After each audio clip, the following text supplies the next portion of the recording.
Everyone, types of tense. Types of tense म्हणजे काळांचे प्रकार. ऑलरेडी आपण एक काळ शिकलेलो आहोत. सिंपल प्रेझेंट टेन्स म्हणजे साधा वर्तमान काळ ऑलरेडी आपण शिकलेलो आहोत. आणि आज आपण सिंपल पास्ट टेन्स म्हणजे साधा भूतकाळ शिकणार आहोत.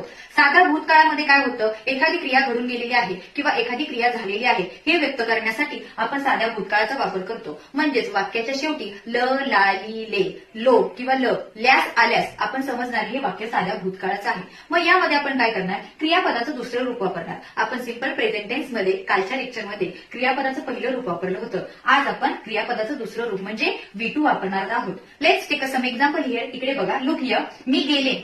मी साध्या वर्तमान काळामध्ये मी जाते असं म्हटलं होतं. आज मी गेले म्हणजे भूतकाळ केला. कसं होणार, how it will become, look here. I, मी म्हणजे आय. गो, जाणे. गोचं होणार भूतकाळ.